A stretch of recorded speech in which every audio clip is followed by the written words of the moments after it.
Welcome to The Daily Grind, a Bluff City Media daily podcast. Stepping up to the microphone is your host, Luke Hatmaker. Grab your favorite morning brew, and let's get to the show.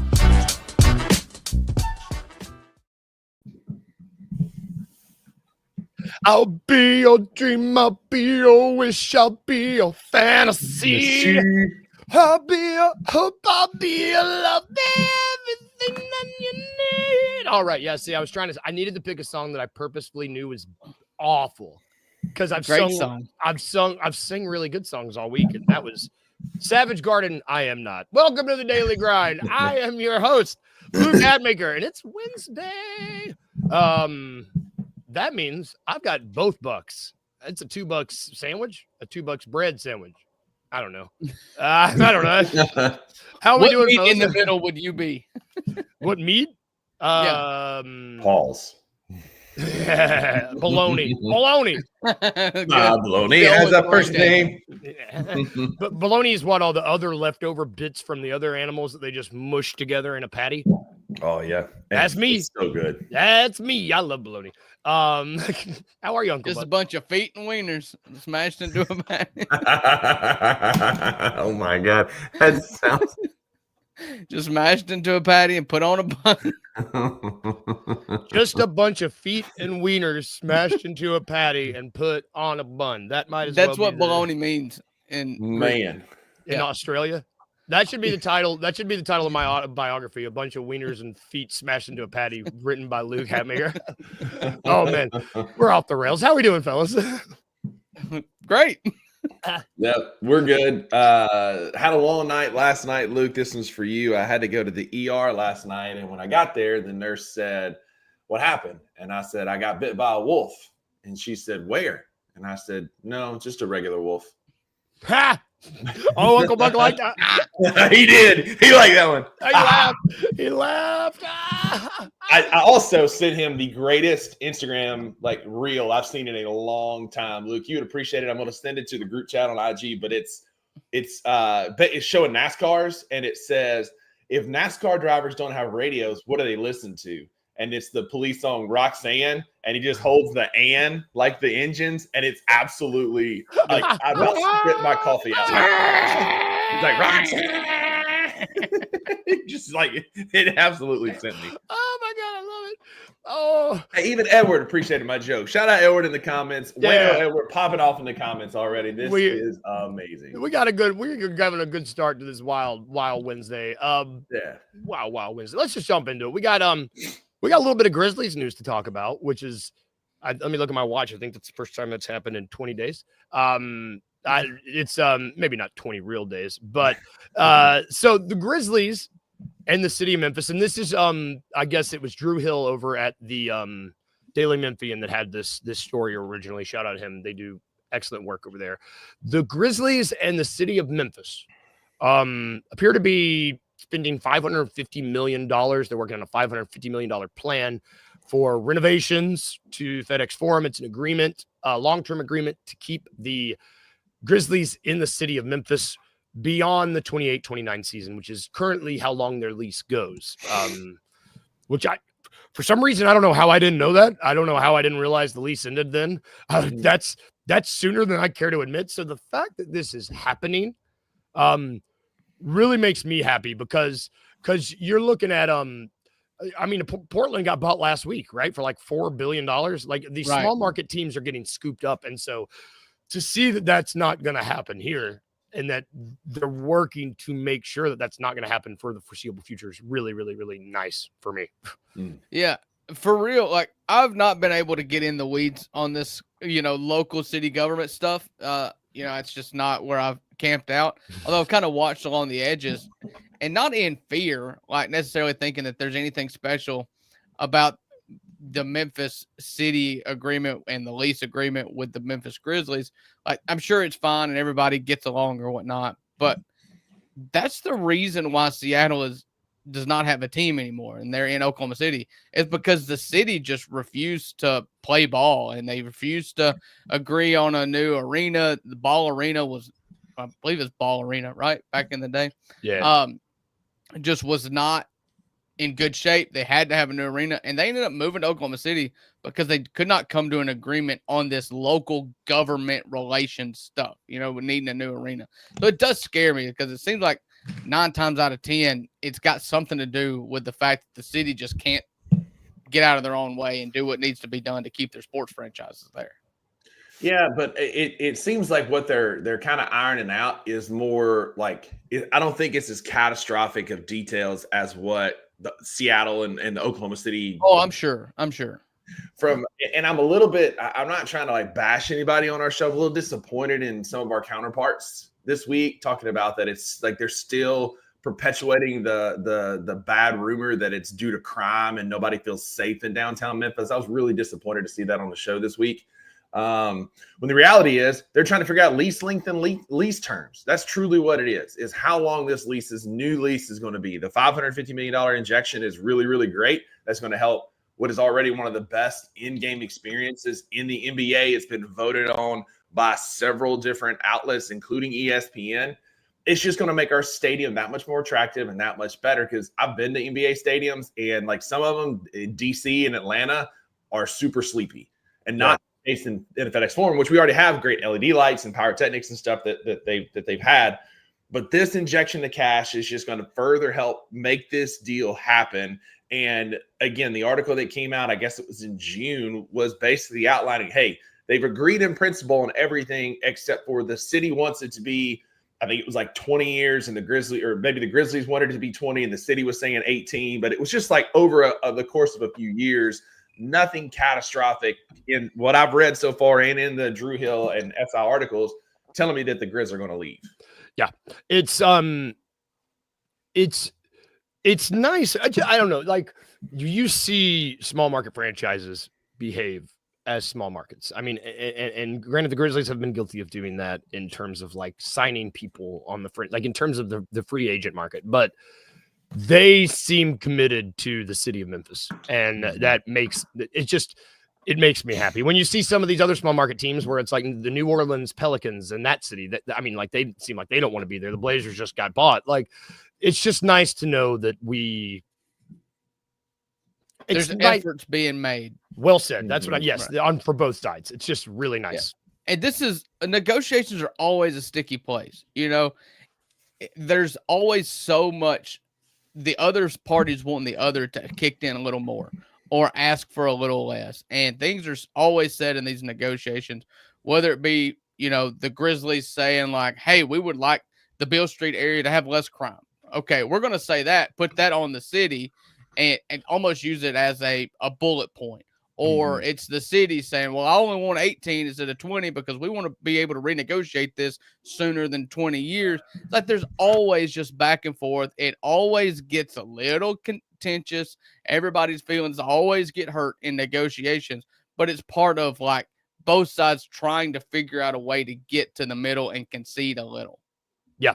And it's like you said, both sides appear to be doing so. And it's part of compromise. It's the definition of the word. So it's nice to see that it's happening. And hot take, it's a bad take to take the Grizzlies out of downtown Memphis and put it in the suburbs. DG, you coming in here with that?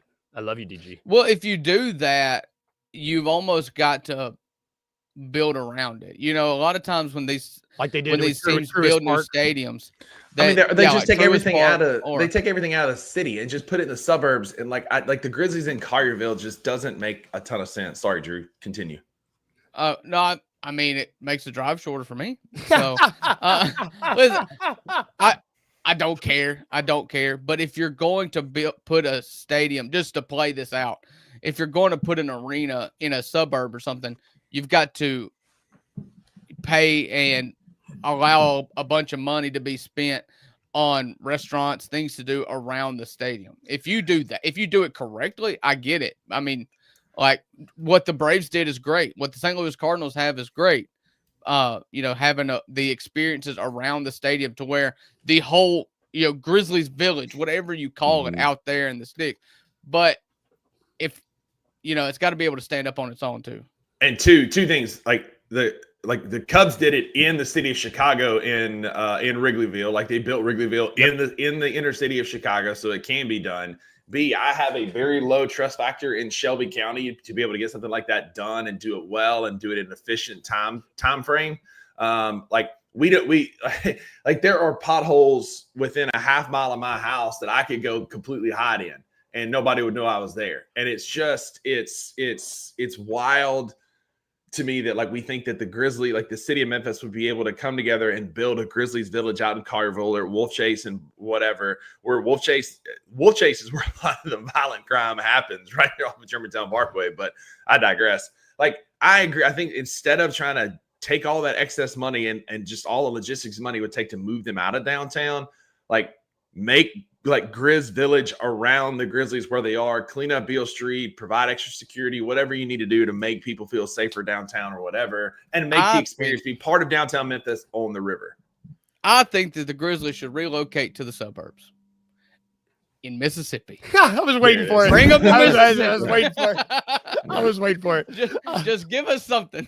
And if you've ever been on Germantown Parkway at like say 4 or 5 o'clock trying to get to a Grizzlies game, would be an absolute nightmare.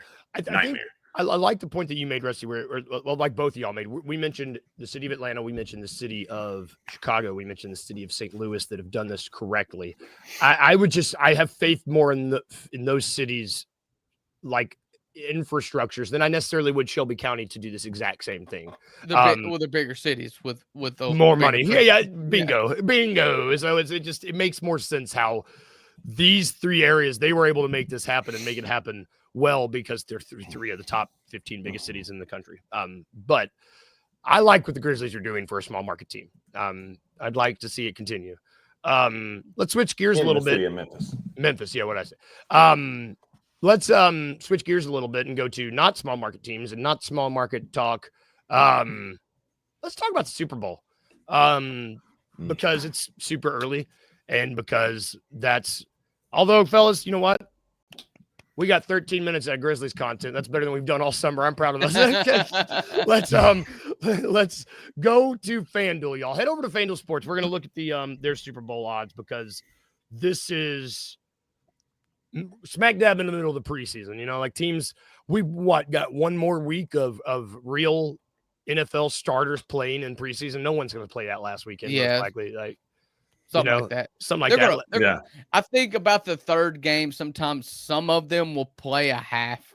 Yes. You get a half of the starters. And then preseason game 4 is just, it might as well not even be televised. Exactly. And yeah, God. I mean, that's the one where you can go get tickets. They're basically giving them away for free if you want to go to that.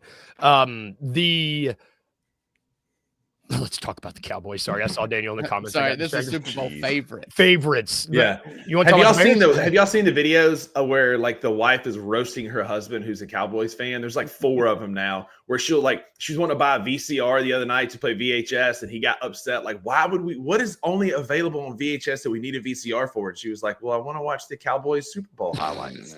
And he just like pulls his hat down, like it's the best series going on Instagram. You know, I'm not one to talk because I still pop in. I've got a DVD from when the Bears went to the NFC Championship in 2006 that I'll pop on to watch Rex Grossman highlights and cry.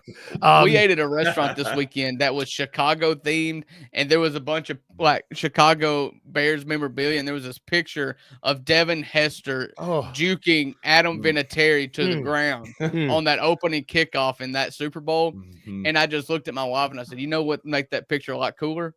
She said, what is it? If they'd have won the game. if that wasn't the only touchdown the Bears scored in that game.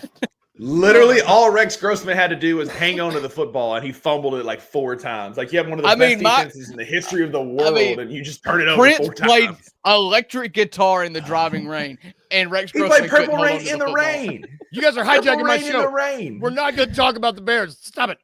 You're right, because we're talking about preseason Super Bowl favorites. Let's talk. Oh, Lord. Yeah. We're going to have a Bears episode one day. I'm going to make you guys talk about them. I'm sick that day. Yeah, I already can tell. The Super Bowl favorites as of now. Well, let me just ask you. Well, you might already be looking. I can't. I'm in Mississippi. Oh, yeah, you're in Mississippi. Cannot even log into FanDuel. This is fun. Rusty, Drew, who do you think the favorite is in the AFC right now to win the Super Bowl? Okay. That's fun. Immediately, my mind goes to 3 teams. Okay. Because it's one of the same 3. I would put my money on the Bills, I think. So the Bills and the Ravens are tied with plus 700. Okay, not the Chiefs. The Chiefs are right behind them with plus 800. So you were, I think you were right. Like if you go over to FanDuel, these are the three of the top 4 teams are AFC teams, and they're the 3 teams you just mentioned. The Bills and the Ravens are both plus 700, the prohibitive favorites. Kansas City is plus 800. Okay. Right that behind was the 3 teams, obviously. Right behind them in the NFC, you've got the Eagles at plus 700. Then you've got the Lions at plus 1,000. Okay. FanDuel also has Green Bay at plus 1,900, which is, but I mean, like, so there are only 5 teams that have at least plus 1,000 odds, and it's the Lions, the Chiefs, Eagles, Bills, and Ravens. So I think it's safe to say that those 5 teams are most likely the prohibitive favorites to win the Super Bowl. That being said, Rusty, I know you have access to FanDuel, and we're able to see. And I'll ask Drew blind. Do any of these lower? I mean, because like I said, every other team is going to have at least. There's 2 teams with less than plus 2,000 odds. Everybody else is going to be at least plus 2,000 odds in the NFL. Are any of these? There's always one team that comes out of nowhere, and the Commanders did it last year. Is there any of these teams, any of these odds that you like as an early Super Bowl favorite? And then Drew, I'll ask you if there's a team that you like, and I'll give you those odds. Okay. Yeah, so some of the lower ones that stick out to me, there's going to be, like you said, there's going to be a team that kind of makes a run. I mean, I'm not 100% against it being the Commanders running it back. It just depends on what Jaden Daniels does in his sophomore season. But a team, and Jared's really going to like this, Bo Nix can regress and still be a good NFL quarterback. But that Broncos defense has potential to be elite. Yep. And what we've seen, we just talked about, an elite defense can carry an offense that may not be as good. We saw the Bears defense. We've seen the Ravens defense. We've seen the Giants defense like carry a team that offensively struggled. Not sitting here saying that they are, but the Broncos at plus 2,500 is not bad odds if you want some longer odds. I like Broncos. I want no part of the Broncos only because they play in the AFC. Like they're just not going to be better than the other 3. They could have a really good year. They will not beat Patrick Mahomes when it comes to playoff time. Like, it just ain't happening. That division might cannibalize each other. You got them. You've got the Chargers. You've got the Raiders. They may have an amazing regular season. They may beat the Chiefs twice in the regular season. They will not beat Patrick Mahomes in the playoffs. I mean, we'll see. We'll see. And if you want an NFC team to watch out for, again, you got the Commanders at plus 2,000. And if you really want to get squirrely and you really want to get weird, dark. No, I'm going Baker. We talked about it yesterday. The Buccaneers at plus 2,500.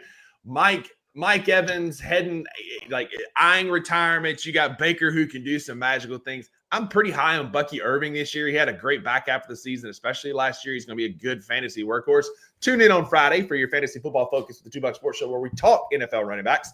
But Buccaneers at plus 2,500, not bad. I like it. Is there a sleeper team you like, Uncle Buck? My mind went to the Buccaneers. I'm ashamed to say. I love Baker. I've always loved Baker Mayfield. Mike Evans is the most underrated receiver in the NFL. I think he's had like 11 or 12 consecutive years of 100,000 yards. 100,000 yard receiving. 100,000 yards receiving. 1 million receiving. 1 million. And if I were to pick an AFC team, it would be the Bengals, I think. I just have so much faith in Joe Burrow.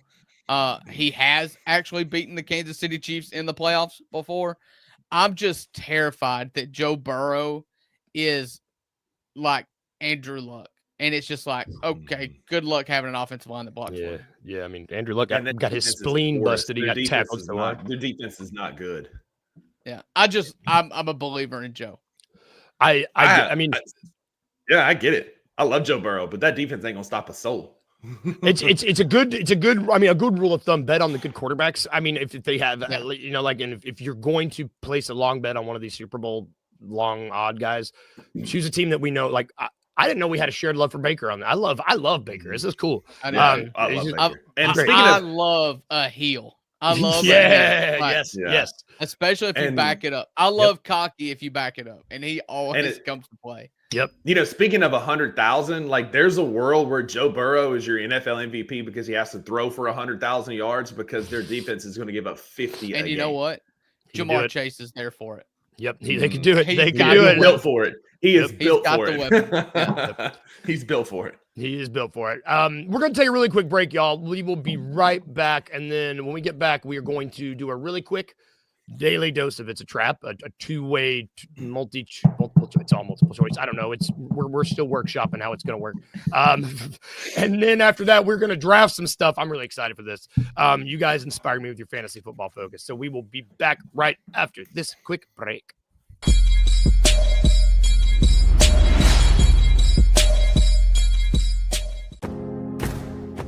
Looking for an alternative to alcohol or conventional medicine? Check out Ounce of Hope, a Memphis-based dispensary with 2 local stores in the Sanderland Center and on South Cooper Street. You can get all the products you need in a location convenient to you. Each store offers an intentional shopping experience with dedicated bud tenders to answer all of your questions, from product selection and mushroom blends to our personal favorite, the Delta 9 seltzers. You gotta try the Peach Buzz. Try Ounce of Hope at either one of their 2 Memphis stores or at www.ounceofhope.com for convenient products shipped right to your door. Use the promo code BluffCity for 15% off any order, excluding sale items. Cannot be used in conjunction with other promotions or discounts. One use per customer.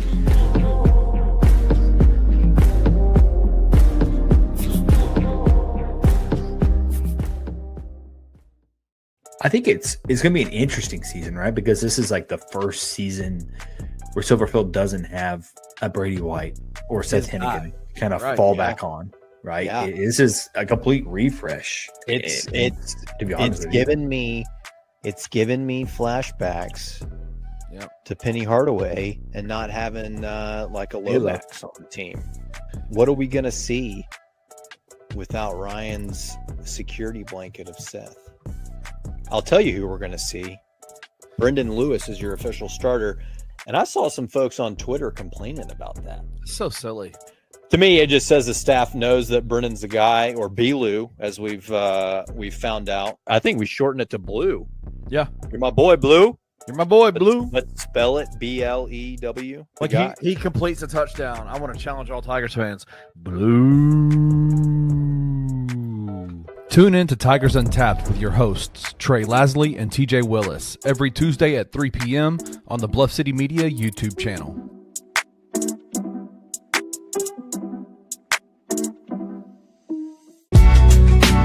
In the heart of the Highland Strip for 27 years, Trilogy Tattoo has helped tell stories for Memphians for generations. Located at 530 South Highland, Richie and his team are waiting to help you tell yours. From tattoos to piercings, your body art should be as unique as you are. Voted a Memphis Flyer top 3 tattoo shop in the city of Memphis since day one. Your story will be safe here at Trilogy Tattoo. Open 7 days a week, Monday through Saturday, 11 to 11, and 3 to 11 on Sundays. They have convenient times waiting on you. Let Trilogy Tattoo help you tell your story.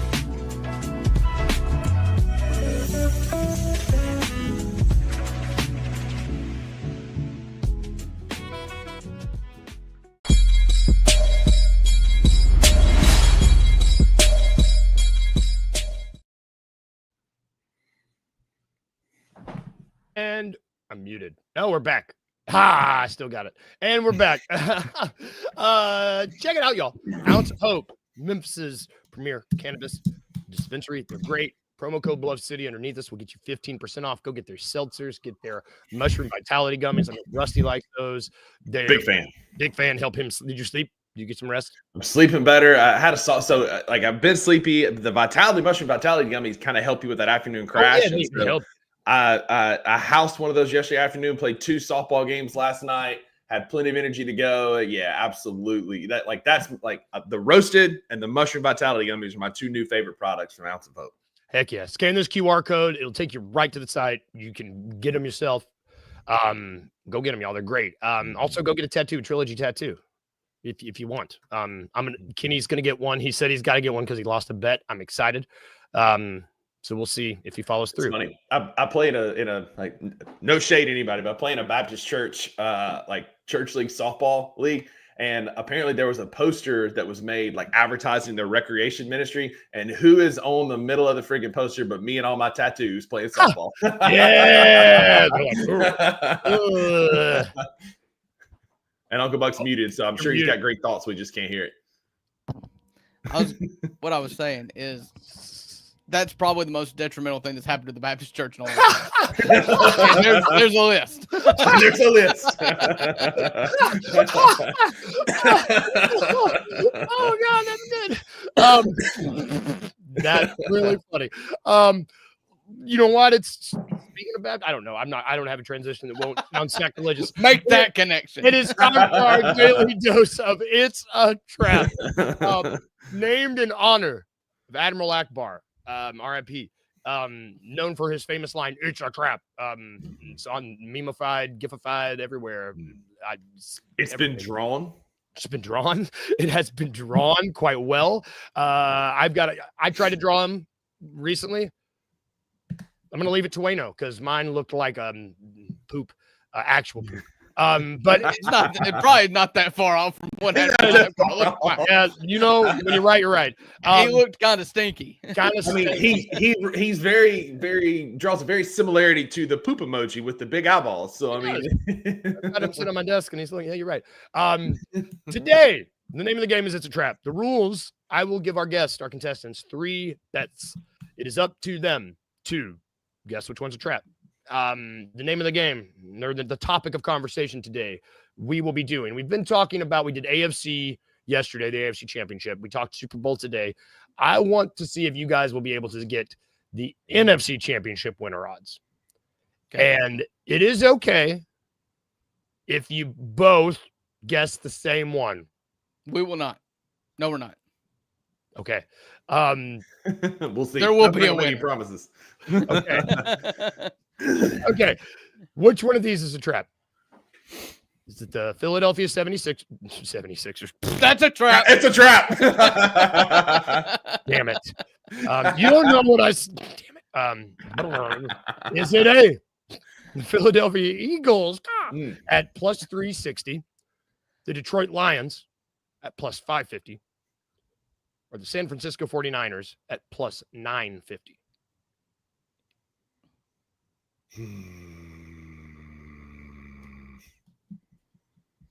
950, 550, and 350. Right? Yeah. 360, 550, 950.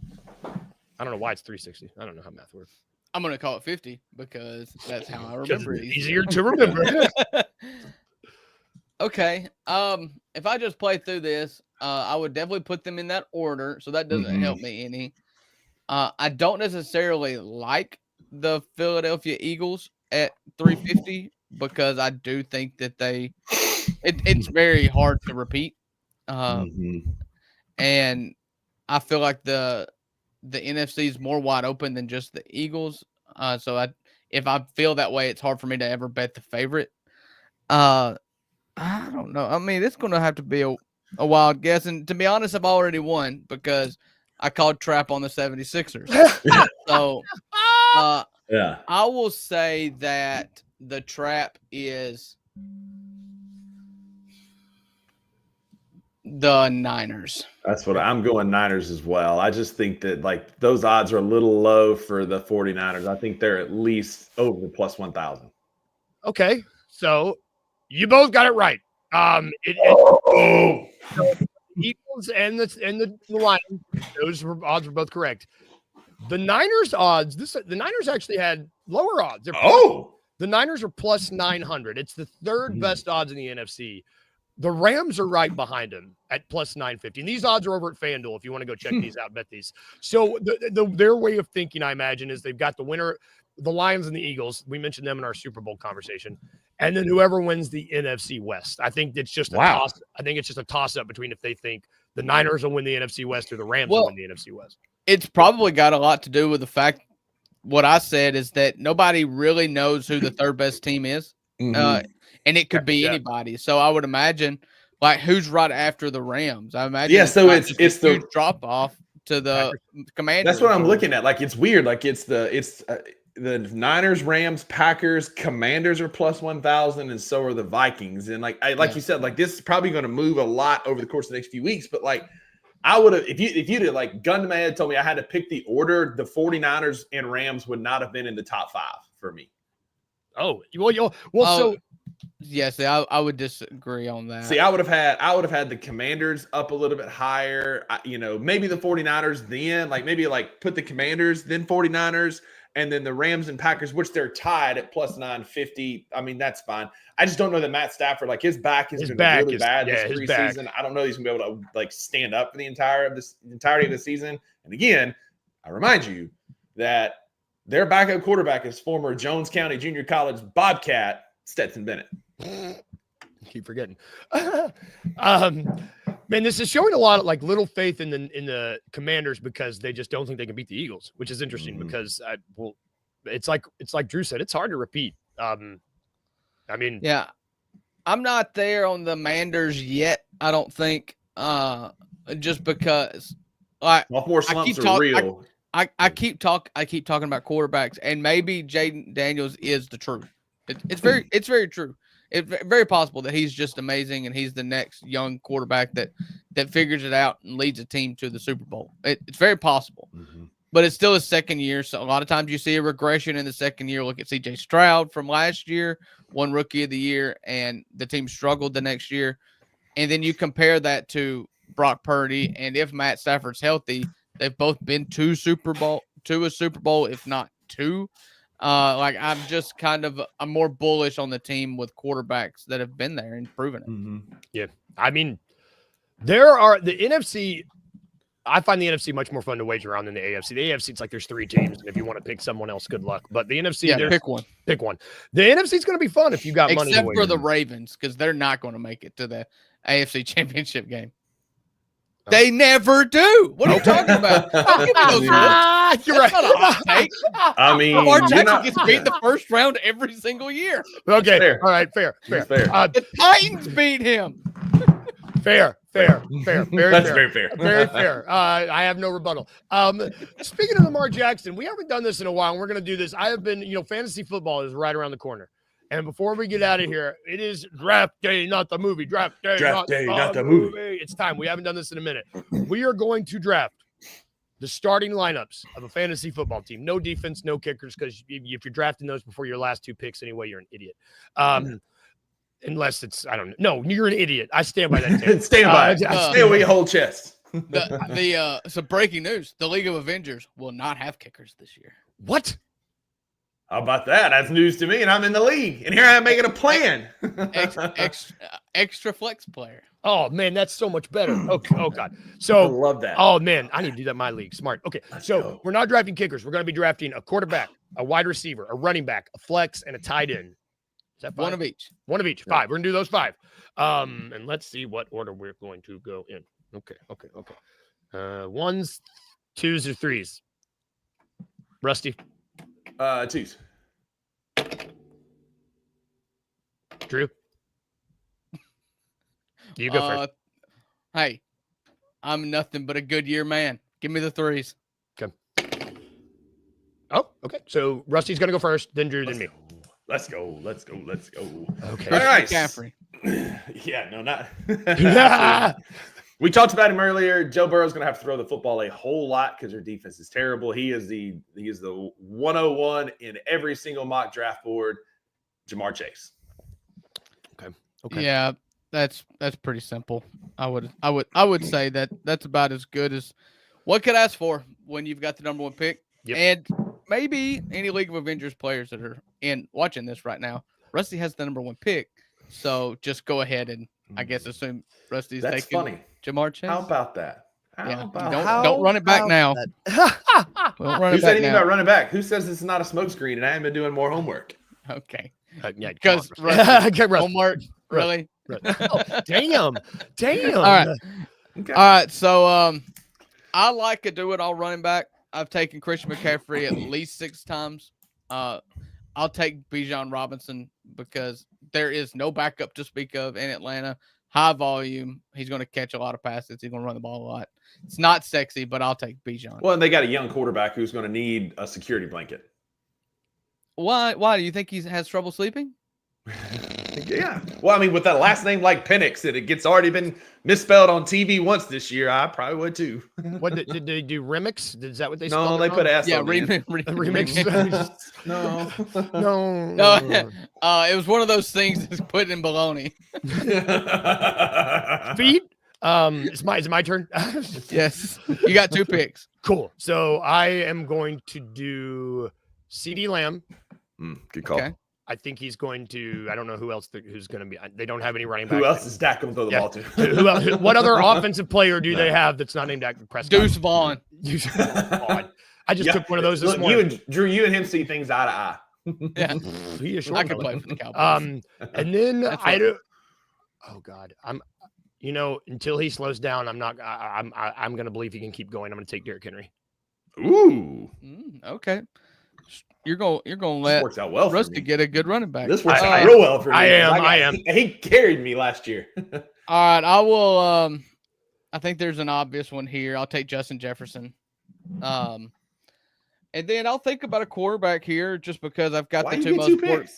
picks? You just get one. That's right. You only get one pick. You need to calm down. Second of all, first of all, I was going to take Jackson Dart. You should just keep absolutely just pretend that we're not here. Be like, all right, that's my next pick. Keep drafting whatever team he wants. So absolutely, I'm going Saquon. I got heat for picking him last year when he had one of the best offensive lines in football, only for him to have one of the best running back seasons in a hot minute. And then at flex, I am going to go. You talk about running backs who are dual threat home run hitters.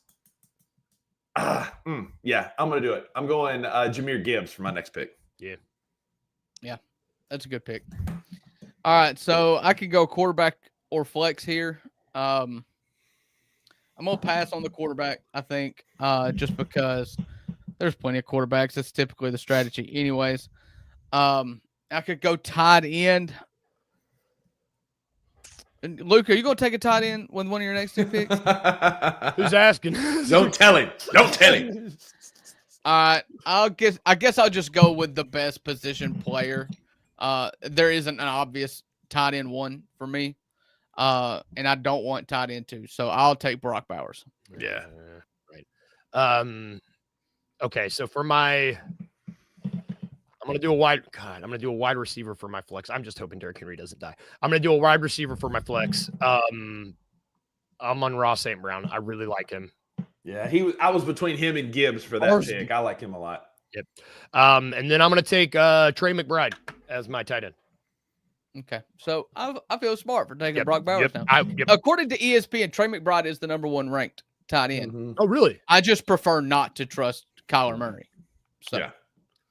The only reason I'm trying, I don't know who else. God, now I'm second guessing it, but I'm not going to take it back. I just don't know. Because Kyler Murray is so short that he's going to see one white helmet running around. It's going to be big old Trey McBride. He's going to fling it at it. There he is. He finished the year very strong last year. I had him on my team. Yep. All right, so I will go flex here. I'll take a flex player, and it's really depending on like what I want out of it. Whether I want a running back or I want a quarterback, I do love having a running back that touches the ball a lot. I took Bijan Robinson. I think he's the best example of that. Historically, the best example of that is one of us. Peyton Hillis? And yeah, Peyton Hillis. No, he's taking Will Shipley from the Eagles. So I'm really down to 2 players, and as you can tell, I'm stalling because I'm trying to struggle with it. But this is a bet on my boy Jackson Dart. I'll take Malik Neighbors. Had a great rookie season. Yeah, he did. A high volume receiver for the Giants last year. A terrible team. So I will take Malik Neighbors over my beloved heartache, Christian McCaffrey. I had him a very strained, abusive relationship, and I just keep going back. Yeah. So I've got 2 picks to finish this thing out. I won't be long-winded. I like taking rookies with high upside in an offense where they are terrible. And I've been giving them heat. I gave heat on the show yesterday. But when there's a bad quarterback situation, who usually benefits but a tight end? I'm going to take Tyler Warren of the Colts. I think that's going to be like a good safety valve for whoever is at quarterback. And why not? There's a lot of upside there. Let's take a shot on a rookie there. And then I'm going to break the quarterback seal, being the first one.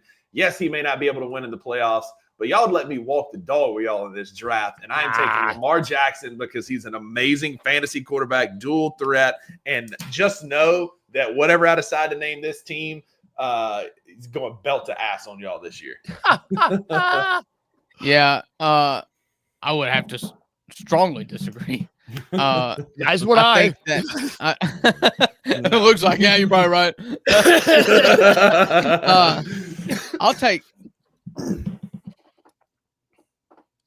I'll take Josh Allen as my quarterback. He's the reigning MVP, lots of rushing yards, lots of rushing touchdowns, and it has an absolute cannon. So, yeah. And married Haley Steinfeld this offseason. Yeah, how did I not mention his best achievement ever? I mean, come on. Come on. Yeah. She was in True Grit, man. Come on. Oh, so good in True Grit. Yeah. Firecracker. So my turn? Yep. Yes. Jalen Hurts. It was between him. You like them vulture touchdowons. Shoot, man. They go and get into the one, and then the tush push gets the points. Give them to me, man. I've won a league with Jalen Hurts before. Me too. But it's just so heart aching. Yep. Knowing that you've got to have a 1 yard touchdown for him to be good. Yep. You know Multiple what? 1 yard. I'm here for it. Yeah. The tush push wasn't the same since Jason Kelsey retired last year. Mm-hmm. No, we're not talking about that. All right. To recap, my starting fantasy lineup, which clearly won: Jalen Hurts, Derrick Henry, CeeDee Lamb, Amon-Ra St. Brown, Trey McBride. My team's called the Hanoi Pit of Hell. My team is Josh Allen, Bijan Robinson. Who did I take a receiver? I took Malik Neighbors as my flex. I took Justin Jefferson, and I took Brock Bowers. Yep. And the team name that I won the League of Avengers with a couple years ago that's forever etched on the trophy is Fat Drunk Thor. And so Fat Drunk Thor is Lamar, Saquon, Jamar Chase, Tyler Warren, and Jahmyr Gibbs, lapping my two co-hosts on the show today. Yeah. You have so many tight ends on the board. Yeah, you left George Kittle, man. What are you talking about? Kittle, like he's Kelsey, so hot and cold. I will never draft George Kittle again. He is so hot and cold, man. He'll have like 2 20-point games, and then he'll muddle around 1 or 2 points the rest of the year. But he's got good hair, and I appreciate good hair. But not as good as you could have had with T.J. Hawkinson. He does have some lettuce. Yeah, you're right. He's got some lettuce. Took Brock Bowers because, like I said, one of us. Oh, God. That's going to do it for our show today. Thank you guys for watching. Thank you guys for hanging out. You guys are today, right? $2. Special guest on the $2 Sports Show today. Super excited. Talking Arkansas football, talking SEC football. It's somebody that is near and dear to everybody's heart. Is it the what's the Pig Suey mascot's name? It's Bill Clinton. It's better than Bill Clinton. Man, if you had former President Bill Clinton on your show and I just found out about it, I would be so. I have so many questions. We had an actor and comedian yesterday. Do not sell the $2 Sports Show short. Like a former president is soon to be on that show. Guaranteed. Oh my God! Please. Yeah, if you haven't watched the Josh Mancuso interview, it's hilarious. Good. Go awesome. Check it out, guys. Check it out. So good. Yesterday. Check $2 out today. Special guest Saint at 1.